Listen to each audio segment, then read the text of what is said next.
आता मित्रहो, ज्या पद्धतीनं मी तुम्हाला म्हटलेलं होतं 7:15 आपण सुरू करू, तर 7:15 झाले. सर्वांचं मनपूर्वक धन्यवाद. मित्रहो, विषयाला सुरुवात करतो.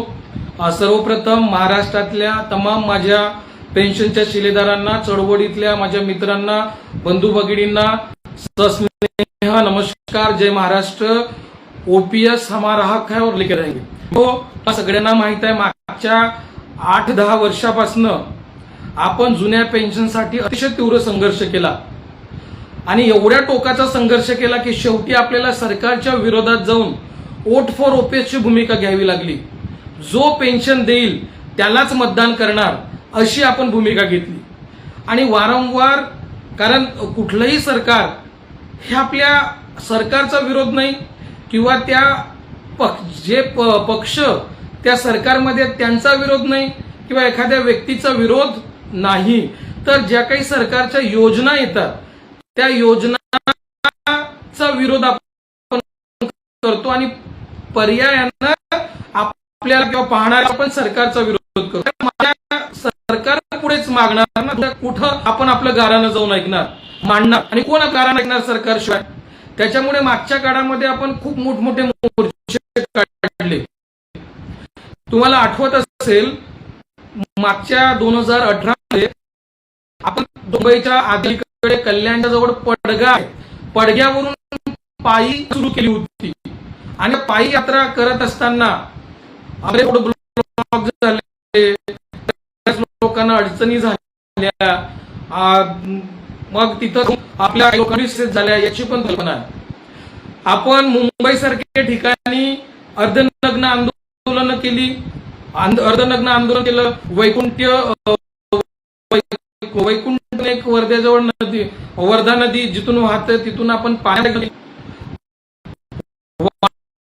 वारंवार आपण सरकारला आपली मागणी लक्षात आणून देण्यासाठी सरकारकडे जुन्या पेन्शनची मागणी रेटलो.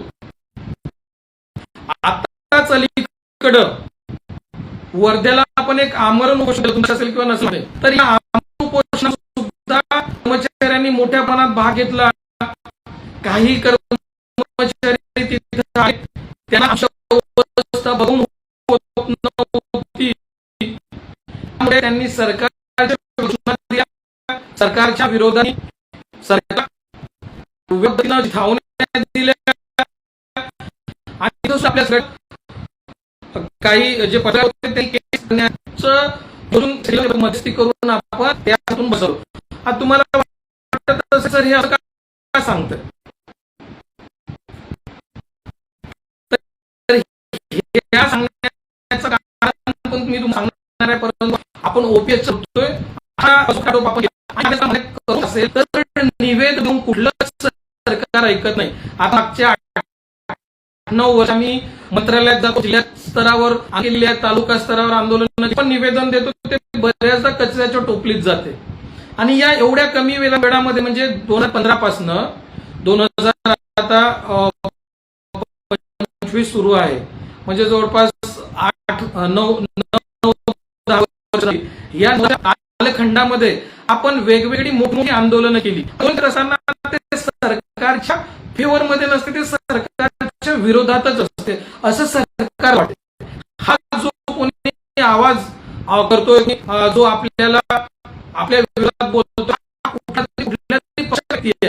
असं सरकारला वाटत असते आणि म्हणून ते आपल्या लोकांना दाबण्याचा प्रयत्न करतात, परंतु त्यांना भीती असते आणि म्हणून त्यांनी वेगवेगळ्या माध्यमातून आपल्याला जुनी पेन्शन तर नाही, परंतु त्याच्यातल्या ज्या काही बाबी आहेत त्या सरकारने आपल्या चर्चामुळे, आपल्या आंदोलनामुळे दिल्या आहेत.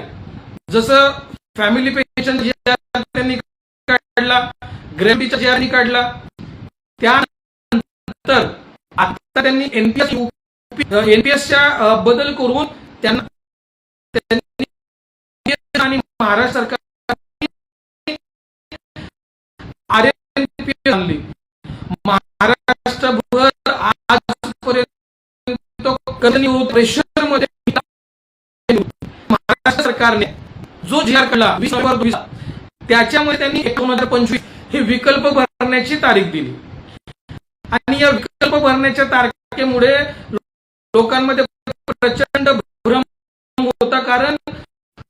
UPS कार्यपद्धती केंद्र सरकारने जाहीर केली, RN कार्यपद्धती जाहीर केली नाही आणि पद्धती जाहीर न करताच ते आपल्याला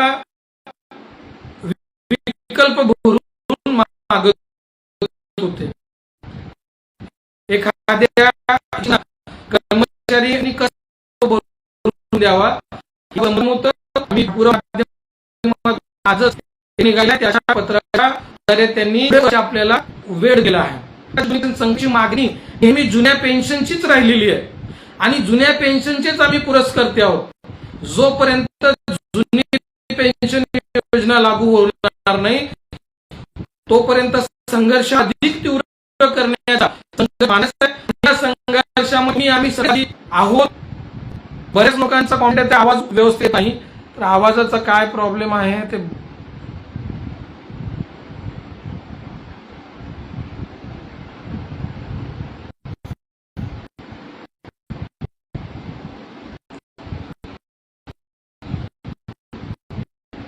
आता बघा. तर एकंदरीत पूर्ण विकल्प संदर्भात स्त्री आता आपल्याला सर्व महाराष्ट्रामध्ये रिलीफ मिळालेला आहे. परंतु या कालखंडामध्ये आपली मागणी जुनी पेन्शन योजना लागू होईपर्यंत महाराष्ट्र राज्य जुनी पेन्शन संघटना ही काम करतच राहील, संघर्ष करतच राहील. परंतु या जुन्या पेन्शनच्या बरोबर एक मी दुसरा विषय पण कॅप्शन मध्ये टाकलेला आहे. महाराष्ट्र विशेष जन सुरक्षा अधिनियम 2024 हे एक अधिनियम महाराष्ट्र सरकार आणत आहे आणि हे अधिनियम आपल्या महाराष्ट्र मध्ये ज्या काही चळवळी आहेत, ज्या काही चळवळी आपण राबवत आहोत त्या चळवळींना संपवण्याचं काम सरकार करताय की काय अशी शंका आलेली आहे.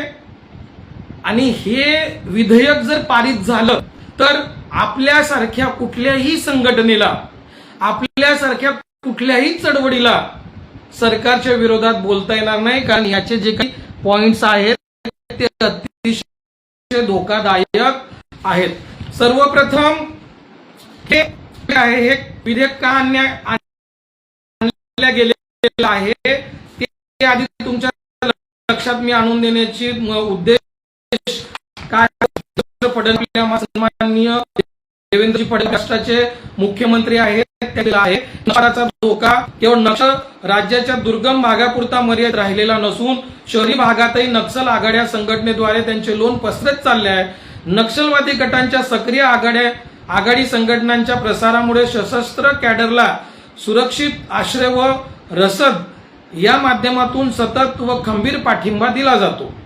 नक्षलवाद्यांकडून जप्त केलेल्या साहित्यातून असे दिसून येते की महाराष्ट्र राज्यातील शहरांमध्ये अड्डे यांच्या माओवाद्यांचे जाळे पसरले आहे.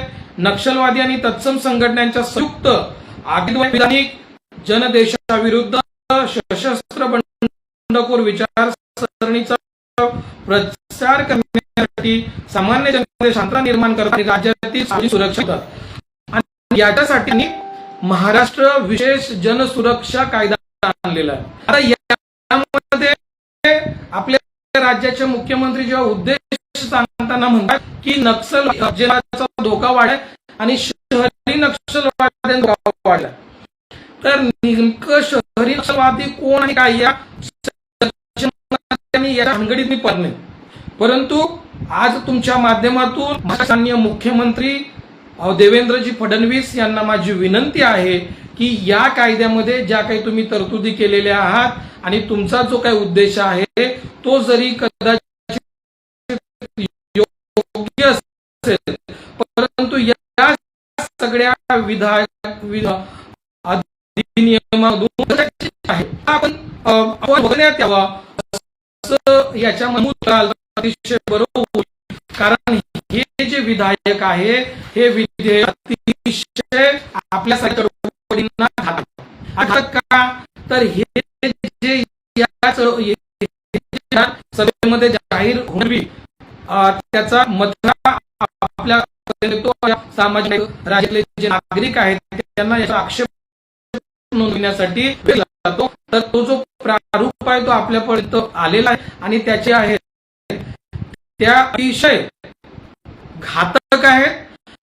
आपल्यासारख्या ज्या संघात काम करतात, आम्ही सरकारचा विरोध करत नाही, परंतु ज्या सरकारच्या चुकीच्या धोरण आहे, चुकीच्या धोरणाला आम्ही विरोध करतो.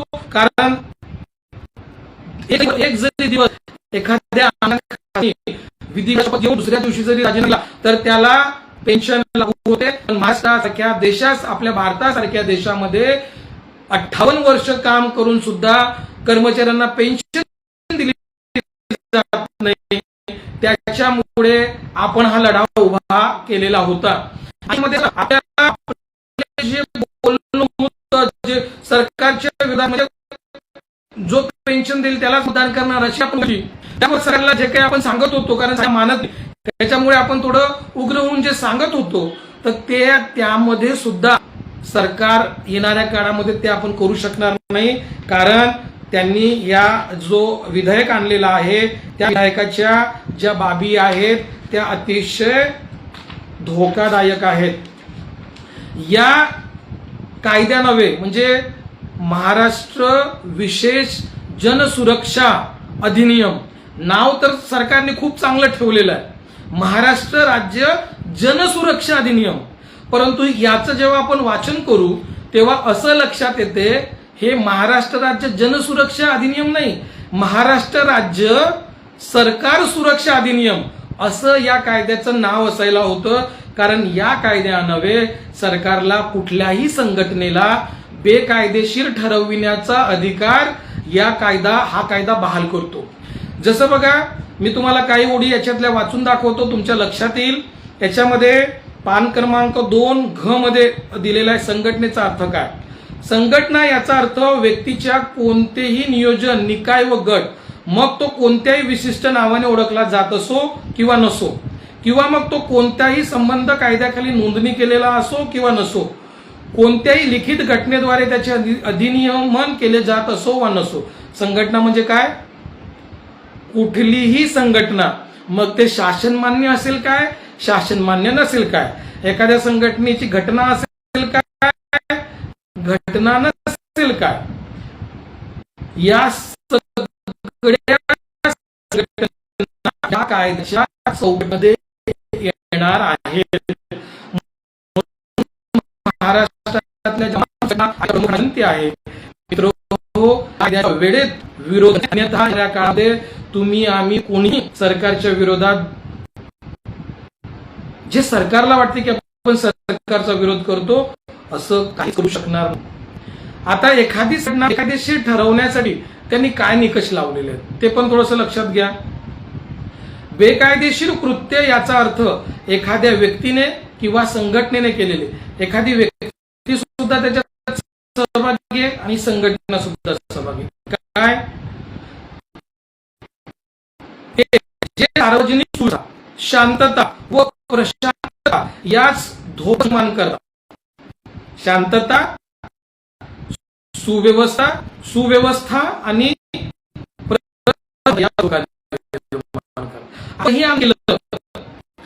आपण कुठलंही आंदोलन, तुम्हाला माहित आहे नागपूरमध्ये आपण जे आंदोलन केले त्याला लाखोच्या 4-4, 5-5 लाख कर्मचारी उपस्थित राहतात आणि पूर्ण नागपूर ठप्प पडतो, पूर्ण नागपूर ठप्प पडतो. अशा वेळेस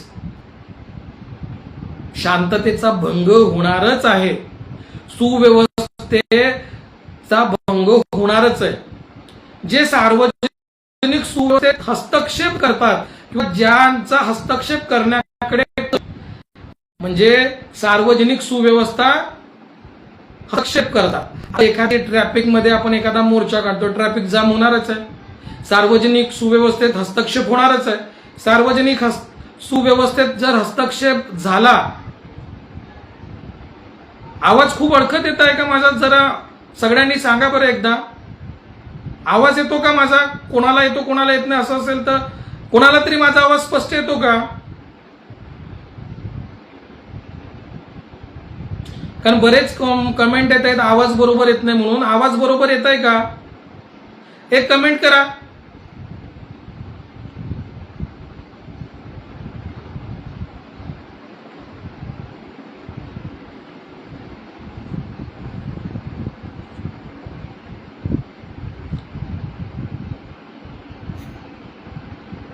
आवाज येतो का बरोबर?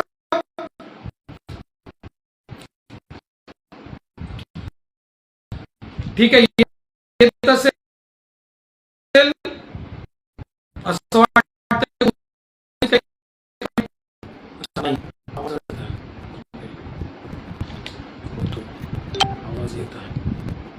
आवाज येतोय का माझा? कोणी म्हणता येत आहे, कोणी येत नाही, काय समजायला मार्ग नाही. अच्छा, अडखडत येतोय, काहींना आवाज येतोय, काहींना अडखडत येत. आता त्याच्यामध्ये प्रॉब्लेम असू शकते. आवाज अडखडत येतोय, ब्रेक होतोय, आवाज मात्र येतोय. ओके, ठीक. तर जे सार्वजनिक सुरक्षेमध्ये हस्तक्षेप करतात, एखादा आपण मोर्चा काढला, सार्वजनिक सुरक्षेमध्ये हस्तक्षेप बलप्रयोग किंवा अन्य करण्यासाठी दहशत निर्माण करण्याचा प्रयत्न करतात. तर आपण कुठल्याही पद्धतीनं दहशत निर्माण करण्याचा, पण आपण दहशत निर्माण करण्याचा प्रयत्न करतो की करत नाही हे ठरवण्याचा अधिकार सुद्धा सरकार. त्याचबरोबर प्रस्थापित कायद्याची व कायद्याद्वारे स्थापन केलेल्या संस्थेची अवज्ञा करण्यास प्रोत्साहन देणे किंवा तसे करण्यास उपदेश देणे. त्याचबरोबर प्रस्थापित कायद्याची व कायद्याद्वारे स्थापन केलेल्या संस्थेची अवज्ञा करण्यास प्रोत्साहन देणारे किंवा तसे करण्यास उपदेश देणारे. त्याचबरोबर वरील सर्वांसाठी कोणतीही एक अथवा अधिक बेकायदेशीर करण्यासाठी पैसे किंवा वस्तू गोळा करणे. आता तुम्हीच मला पेन्शनचं स्पष्टपणे आणि आग्रहाने संघर्षाने आपण आपलं म्हणणं मांडलं, म्हणून सरकारने आपल्या मागण्या मान्य केल्या. सोशल मीडियाच्या माध्यमातून आपण सरकारपर्यंत आपल्या बाबी पोहोचवल्या. त्यांच्यामुळे सुद्धा आपल्या बाबी त्यांच्यापर्यंत पोहोचलेल्या आहेत. आताच तुम्ही सगळ्यांनी ऐकलं असेल, महाराष्ट्राचे मुख्यमंत्र्यांनी जे आदरणीय देवेंद्रजी फडणवीस आहेत त्यांनी विधान भवनामध्ये सांगितलेलं आहे, विधान सभेमध्ये आणि विधान परिषदेमध्ये, की जे कर्मचारी सोशल मीडियाचा वापर करतात त्यांच्यासाठी नवीन कायदा संहिता ते आणत आहेत. म्हणजे आता आपण आपलं म्हणणं सोशल मीडियावर सुद्धा मांडू शकत नाही. म्हणजे आपल्यासारखे बुद्धिजीवी वर्ग एखाद्या अन्यायाच्या विरोधात वाचा फोडणार नाही, तो कोण फोडणार? तर हा तुम्ही लक्षात घ्या. शांतता सुव्यवस्था भंग तर होणारच आहे. आंदोलन केलं म्हणजे शांतता भंग होईलच. आणि असं जर आपण केलं, आणि एवढंच नाही तर हे सुद्धा अतिशय महत्वाच्या बाबी आहेत की बेकायदेशीर संघटना, याचा अर्थ जी संघटना कोणतेही बेकायदेशीर कृत्य करण्यामध्ये गुंतलेली आहे किंवा तिच्या उद्दिष्टानुसार कोणतेही माध्यम साधन अन्यथा मार्फत प्रत्यक्षपणे किंवा अप्रत्यक्षपणे बेकायदेशीर कृत्य करण्यास देते किंवा सहाय्य करते. बघा, कोणतेही माध्यम, कोणतेही साधन, म्हणजे कोणत्याही आता मी फेसबुक लाईव्ह करत आहे आणि सरकार जे काही आपल्यावर अन्याय करू पाहत आहे किंवा एखाद्या आपल्या ज्या लोकशाही जी मूल्य आहेत ते दाबण्याचा प्रयत्न करत आहेत, आपल्या स्वतंत्र अभिव्यक्तीचा जो अधिकार संविधानाने दिला आहे त्याला फाटा देण्याचं काम करतात. आता जर हा कायदा संमत झाला तर मी सोशल मीडियाच्या माध्यमातूनही तुमच्याशी संवाद साधू शकणार नाही. कोणत्याही माध्यमातून आपण बेकायदेशीर कृत्य करू शकत नाही. म्हणजे या कायदा संमत झाला तर सोशल मीडियावर आपला प्रेझेन्स हा शून्य राहील.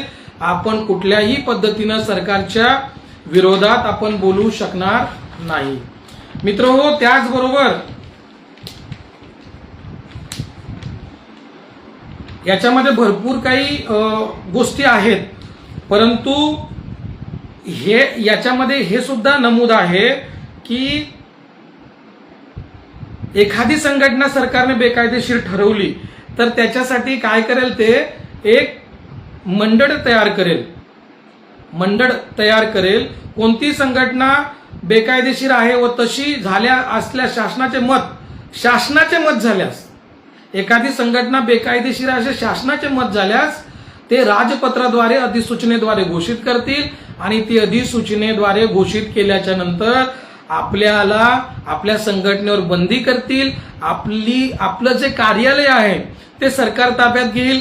त्याच्यामध्ये जे काही मालमत्ता आहे, पैसे असतील ते ताब्यात घेईल. समजा आता तुम्ही आपल्या संघटनेचं लेटर पॅड जर बघितला तर तिथं माझ्या घरचा पत्ता दिलेला आहे, लक्षात घ्या. म्हणजे आपल्या कार्यालयाचा पत्ता चिचगड रोड देवरी असा काहीतरी आहे, म्हणजे मी जिथं राहतो त्याचा पत्ता. जर आपली संघटना बेकायदेशीर ठरवण्यात आली तर उद्या माझं घर सुद्धा बेकायदेशीर ठरवलं जाईल आणि त्याच्यामध्ये जे काही पैसे असतील, जे काही संपत्ती असेल ते सगळी सरकार घेऊन टाकणार आहे.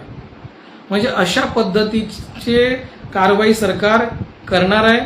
आणि हे आपल्याला इलेक्ट्रिक म्हणजे टीव्हीच्या माध्यमातून, आपल्या ऑफिसच्या बाहेर पोस्टर चिपकवून आपण जर ती अधिसूचना घेण्यास मनाई केली तर अशा प्रकारे ते आपलं काम करतील आणि एखाद्या वर्तमानपत्रामध्ये जाहीर करून आपली संघटना बेकायदेशीर करतील. आता संघटना बेकायदेशीर करतील एवढंच नाही तर त्या संघटनेचे जे लोक सदस्य आहेत, म्हणजे जे प्रमुख आहेत, ज्यांनी एखादं आंदोलन आयोजित केलेलं असेल आणि त्या आंदोलनाच्या आयोजनामुळे सरकारला ती संघटना बेकायदेशीर वाटते तर त्या आयोजन करणारे जे पदाधिकारी आहेत त्यांना 7 वर्षाची शिक्षा, ऐकून घ्या, 7 वर्षाची शिक्षा आणि 5 लाख रुपये दंड अर्थरूपानं भरावा लागेल. मला हे सांगा, जर एखाद्या कर्मचाऱ्यांच्या संघटनेच्या नेत्याला जर 7 वर्षाची शिक्षा मोर्चा काढल्यामुळे होत असेल तर पुढे संघटनेने काम कसं करावं? शक्यच नाही. सरकारला जेव्हा वाटलं एखादी संघटना आपला विरोध करते, एखादा व्यक्ती आपला विरोध करतोय तर ते निश्चित त्या संघटनेला बेकायदेशीर ठरवतील, कारण बेकायदेशीर ठरवण्याचा अधिकार हा सरकारला आहे आणि सरकार जे मंडळ स्थापन करेल त्या मंडळाला तो अधिकार देण्यात आलेला आहे. एवढ्या जाचक अटी सरकारने लावलेल्या आहेत. सल्लागार मंडळ जे सरकार नेमेल, आता सल्लागार मंडळ सरकार नेमेल, 3 सदस्य त्या सल्लागार मंडळामध्ये राहणार आहेत, जे निवृत्त न्यायाधीश आहेत उच्च न्यायालयाचे, ते सरकारचेच लोक असणार आहेत.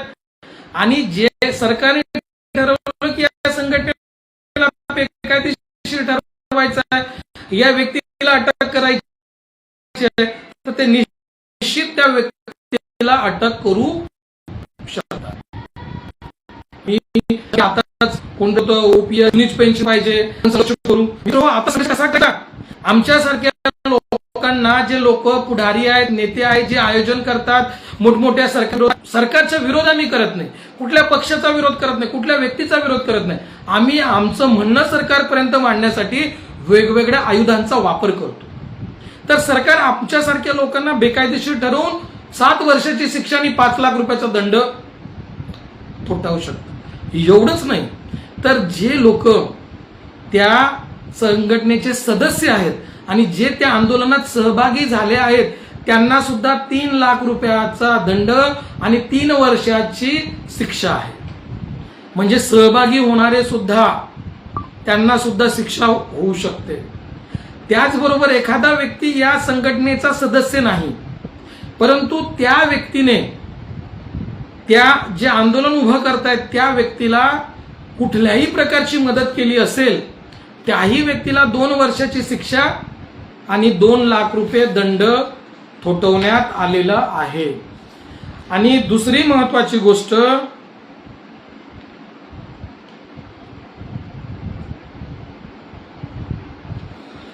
मित्रो, हे सगळे जे कायदे आहेत या कायद्यामध्ये एक कलम तुम्हाला शेवटी जेव्हा पेज नंबर तुम्ही शेवटवर जाणार त्याच्यामध्ये लिहिलेला आहे, पेज नंबर 8 वर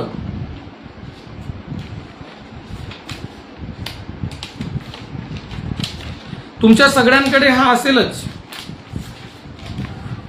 या अधिनियमाद्वारे अन्यथा स्पष्टपणे तरतूद केली असेल, त्या व्यतिरिक्त या भारताच्या संविधानानुसार सर्वोच्च न्यायालयाच्या व उच्च न्यायालयाच्या अधिकारितेस व अधिकाऱ्यांना बाधा न येता शासनाने किंवा जिल्हा दंडाधिकाऱ्याने किंवा पोलीस आयुक्ताने अथवा शासनाच्या किंवा जिल्हा दंडाधिकाऱ्यांच्या किंवा पोलीस आयुक्ताच्या वतीने प्राधिकृत केलेल्या कोणत्याही अधिकाऱ्याने या अधिनियमान्वये हाती घेतलेल्या कोणत्याही कारवाईस, आता बघा पुढे मत, कोणत्याही न्यायालयात कोणताही दावा किंवा कारवाई किंवा अर्ज किंवा अपील किंवा पुनर्निरीक्षणाद्वारे आव्हान देता येणार नाही.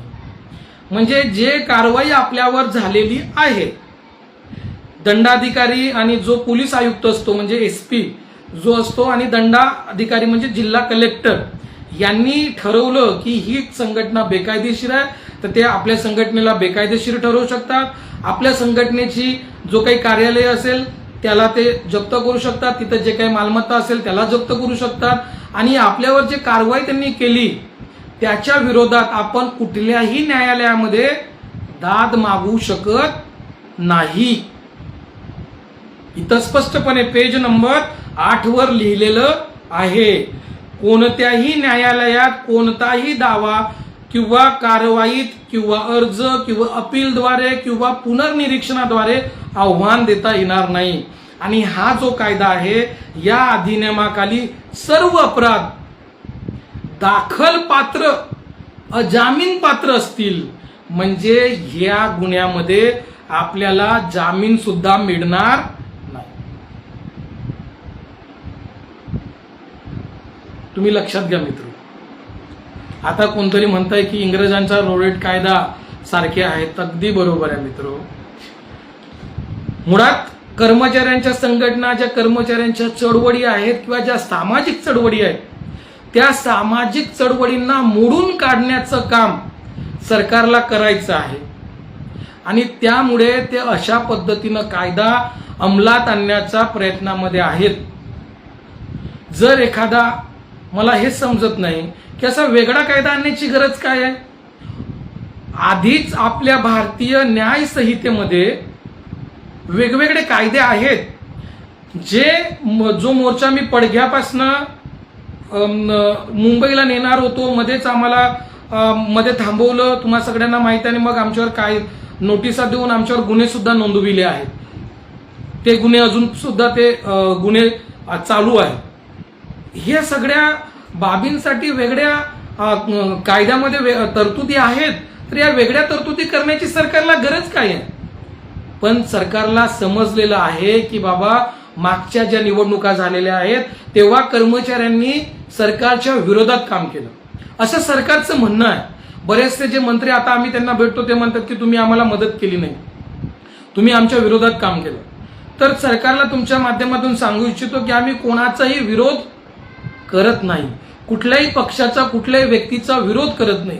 पण जो जुन्या पेन्शनचं समर्थन करेल त्याला आम्ही मदत करतो, सपोर्ट करतो. तुम्ही जुनी पेन्शन द्या, आम्ही महाराष्ट्रातले सर्व कर्मचारी तुमच्या सोबत राहू, तुमच्यासाठी काम करू. परंतु सरकारला असं वाटतंय की बाबा हे जे पेन्शन जी संघटना आहे ही कुठल्या तरी पक्षाशी निगडीत असेल असं वाटू शकते, किंवा एखाद्या ज्या काही सामाजिक संघटना आहेत जे संविधान बचाव सारखे कार्यक्रम हाती घेत आहेत त्या संघटनांचा विरोध म्हणजे वारंवार असं वाटतं की हे सरकार विरोध आम्हाला, ह्या संघटना आम्हाला विरोध करतायत. तर सरकारचं धोरणच हे आहे की कुठल्याही स्तरावरून विरोध व्हायला नको आणि कर्मचाऱ्यांकडनं, बुद्धिजीवीकडनं, वर्गाकडनं तो विरोध व्हायलाच नको. कारण का? कारण जे कमी शिकलेले का किंवा अशिक्षित आहेत त्यांना काही माहीत नसतं सरकार काय धोरण आणताय, काय करताय, सरकारच्या पुढचे धोरणं काय आहेत हे काही माहीत नसतं. पण जो बुद्धिजीवी वर्ग आहे, जो नोकरीवर असणारा वर्ग आहे, जे सामाजिक चळवळीमध्ये सक्रिय असणारे लोक आहेत त्यांना माहिती आहे की सरकारचं कुठले धोरण चुकीचे होत आहे, कुठल्या धोरणाविषयी सरकारलाचा आपण विरोध केला पाहिजे. हे लोकशाही आहे. लोकशाहीमध्ये एखादी गोष्ट चुकीची होत असेल तर त्या चुकीच्या गोष्टी सरकारच्या लक्षात आणून देणं हे सामाजिक संघटनांचं काम आहे. कर्मचाऱ्यांवर एखादा अन्याय होत असेल तर होणारा कर्मचाऱ्यांवर अन्याय हा सरकारच्या पुढे मांडणे कर्मचाऱ्यांच्या चळवळीचं काम आहे. पण सरकारला असं वाटतं की हे सगळे आमचा विरोध करतात आणि यांनी विरोध करू नये म्हणून हा कायदा आणण्याचा प्रयत्न सरकारचा आहे. मग तुम्ही असं म्हणाल की याच्या संदर्भात आपल्याला काय करता येईल सर, हा एक विषय आहेच की नाही. तर मित्रो, याच्या संदर्भात एक आता काही दिवसापूर्वी एक नोट आलेली होती व्हॉट्सअपला, जे महाराष्ट्र विधानमंडळाचे सचिव आहेत श्री जितेंद्रजी भोळे, सचिव एक, कार्यभार महाराष्ट्र विधानमंडळ सचिवालय, विधान भवन, बँकवे रेक्लेमेशन, मुंबई, या पत्त्यावर आपण पत्र पाठवू शकतो की हा कायदा लोकशाहीला धरून नाही, लोकशाहीचा गडा दाबणारा आहे, अभिव्यक्ती आणि आपल्या विचार स्वातंत्र्यावर हा गदा आणणारा कायदा आहे, असं आपण त्यांना 1 एप्रिल पर्यंत पत्र लिहू शकतो. समजा पोस्टाने तुमच्या असं म्हणाल तुम्ही की सर एवढ्या लवकर पत्र पोहोचेल का, तर आपल्याकडे सगळ्यांकडे मेल आयडी आहे. त्या मेल आयडीच्या माध्यमातून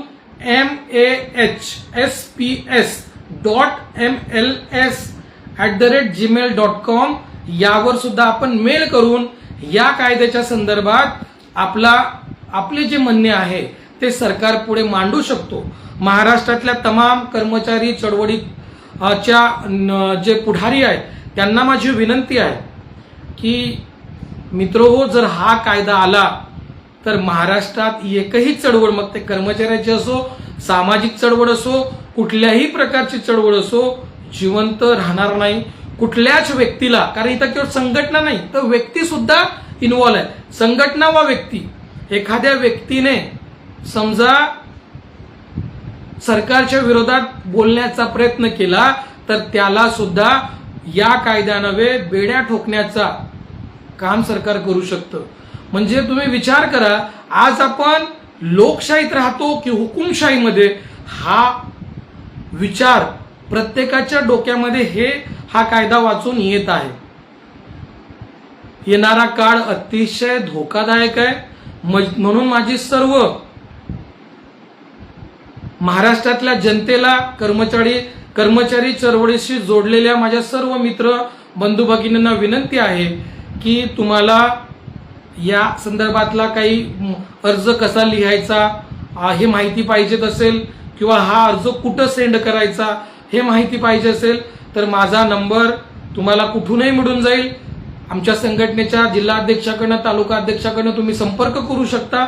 आणि मी सगळ्यांना विनंती करतो की जास्तीत जास्त संख्येनं आपण या कायद्याच्या विरोधात बोललं पाहिजे, हरकती नोंदविल्या पाहिजे. हरकती नोंदविण्यासाठी आपल्याकडे वेळ आहे आणि हरकती नोंदविल्याच्या नंतर जेव्हा हा कायदा विधानसभेत आणि विधान परिषदेत येईल तेव्हा आमदारांना सांगून या कायद्याचा विरोध करण्यासाठी, हा कायदा संमत न होण्यासाठी सर्व पक्ष, मग ते कुठल्याही पक्षाचं, सरकारमधले पक्ष असतील किंवा विरोधातले पक्ष असतील, या सगळ्या पक्षाच्या आमदारांना भेटून असा कायदा महाराष्ट्रात संमत होऊ नये. कारण महाराष्ट्र हा पुरोगामी राज्य आहे. महाराष्ट्रामध्ये अनेक लोक चळवळी, अनेक सामाजिक चळवळी चालवल्या गेलेल्या आहेत आणि या चळवळी अशाच चालवून ठेवायच्या असतील तर या कायद्याचा विरोध होणं गरजेचं आहे. त्यामुळे माझ्या सर्व बंधू भगिनींना विनंती आहे की 1 एप्रिल पर्यंत आपण मेल करून सुद्धा आपल्या हरकती नोंदवू शकतो. मेल आयडी तुम्हाला मिळून जाईल आमचे जे तालुका अध्यक्ष, जिल्हा अध्यक्ष संघटनेचे त्यांच्याकडनं. मित्रहो, आपल्याला जर जुन्या पेन्शनचा संघर्ष अजून वाढवायचा असेल, अजून तीव्र करायचा असेल, येणाऱ्या काळामध्ये आता तुम्हाला सांगतो की मागे आपण जे आंदोलन केलं आमरण उपोषणाचं, या आमरण उपोषणाच्या आंदोलनामध्ये आम्ही तर काही बोलू शकत नव्हतो कारण आमची स्थिती बोलण्यासारखी नव्हती. परंतु जे कर्मचारी भेट द्यायला यायचे, जे आमचे संघटनेचे पदाधिकारी किंवा बाहेरच्या संघटनेचे किंवा संघटनेशी जोडलेले कार्यकर्ते जेव्हा यायचे तर आमची अवस्था पाहून त्यांना अतिशय गैरवरून व्हायचं आणि ते सरकारला शिव्या शाप द्यायचे. समजा हा कायदा आधी असता, म्हणजे आपल्या आमरण उपोषणाच्या आधी असता, तर आपण सगळे जेवढे आमरण उपोषणाला बसलो होतो ते संघटनेचे पदाधिकारी, त्याच्यामध्ये सहभागी झालेले सर्व हे जेलमध्ये असतो आणि 7 वर्षाची शिक्षा कोणाला झाली असती, कोणाला 2 वर्षाची, कोणाला 3. इव्हन जे टेंट देतात, जे आपल्यासाठी सगळी व्यवस्था करतात, त्यांना सुद्धा जेल करण्याचं सरकारने ठरवलेलं आहे. तर अशी परिस्थिती हे महाराष्ट्र आहे, पुरोगामी राज्य, आणि महाराष्ट्रासारख्या या पुरोगामी राज्यात असा कायदा संमत होणं हे चुकीचं आहे. म्हणून मी तुम्हाला म्हटलं की या कायद्याला जे महाराष्ट्र विशेष जनसुरक्षा अधिनियम असं जो कायद्याचं नाव आहे त्याला बदलून सरकारने महाराष्ट्र विशेष सरकार सुरक्षा अधिनियम असं नाव ठेवलं पाहिजे. तर सरकारची जी नियत आहे या कायद्या करण्याची ती सर्वांची लक्षात येईल. मित्रो, हा जुन्या पेन्शनचा लढा अजून तीव्रतेने जर आपल्याला घेऊन जायचा असेल तर असे जे जाचक कायदे आहेत त्याला विरोध करावा लागेल. ते कायदे येणार नाही याची खबरदारी घ्यावी लागेल, तरच जुन्या पेन्शनचा संघर्ष अजून आपण तीव्रतेने पुढे नेऊ शकतो. अन्यथा कोण कर्मचारी, कोण संघटनेचे नेते सरकारशी बैर घेऊन आपल्याला, आपल्या संघटनेला बेकायदेशीर ठरवून जेलमध्ये जातील. आणि अशा गुन्हा म्हणजे जसा काही खूप मोठा आम्ही राजद्रोह केलेला आहे, राष्ट्रद्रोह केलेला आहे, अशा प्रकारे या कायद्याअंतर्गत शांतता आणि सुव्यवस्था बिघडवणाऱ्या व्यक्तीला अजामीन पात्र गुन्हा होणार, म्हणजे अटक होणार आहे. तर माझी सर्वांना विनंती आहे की या कायद्याचा आपण विरोध केला पाहिजे. सर्वांनी 1 एप्रिल पर्यंत मेलद्वारे किंवा जर तुमचं पत्र पोहोचू शकत असेल तर पत्राद्वारे या विधेयकाला विरोध केला पाहिजे. आपल्या जुन्या पेन्शनची लढाई सरकारने कितीही कडक कायदे आणले तरी सुरू राहील. ज्या पद्धतीने आपण लढलो जुन्या पेन्शनमध्ये, फॅमिली पेन्शन, ग्रॅज्युइटी, त्याचबरोबर ज्यांची जाहिरात आधीची होती नंतर नियुक्ती मिळाली अशांना जुनी पेन्शन योजना लागू झाली आहे. आपण यूपीएस आरएनपीएस ची मागणी कधीही केलेली नाही, पण सरकारने जी यूपीएस आरएनपीएस योजना आणलेली आहे हे सर्व आपल्या संघर्षाचे एकीचे बळावर हे सगळं आपण अचीव केलेलं आहे. आणि येणाऱ्या काळातही संघर्ष तीव्र करायचा असेल तर या महाराष्ट्र विशेष जनसुरक्षा अधिनियम 2024 ला आपल्याला कडाडून विरोध करावा लागेल आणि याला जास्तीत जास्त संख्येनं लोकांपर्यंत, तुम्ही आज ज्यांना हे समजलेलं आहे त्यांनी लोकांपर्यंत जाऊन हा कायदा समजून सांगा. 1 एप्रिल अतिशय कमी वेळ आहे आपल्याकडे आणि या कायद्याला विरोध करण्यासाठी, हरकती नोंदविण्यासाठी सगळ्यांनी पुढे या, एवढंच बोलतो. बऱ्याच माझे जे बांधव आहेत ते भरपूर वेळपासून इथं उपस्थित आहेत, त्या सर्वांचं मनपूर्वक धन्यवाद. या कायद्याच्या विरोधात आपली लढाई सुरूच राहणार आहे. सर्व सामाजिक संघटनांना सुद्धा मी विनंती करतो की या कायद्याच्या विरोधात आपण सुद्धा आपली लढाई सुरू ठेवावी. सर्व कर्मचारी संघटनांच्या नेत्यांना सुद्धा विनंती करतो की आपल्या माध्यमातून आपल्या कार्यकर्त्यांना या कायद्याचा विरोध करण्याचं तुम्ही सांगावं. एवढं बोलून सगळ्यांना एकच मिशन जुनी पेन्शन या नाऱ्यासह सगळ्यांना धन्यवाद व्यक्त करतो. सर्वांचे खूप खूप मनापासून धन्यवाद. थँक्यू.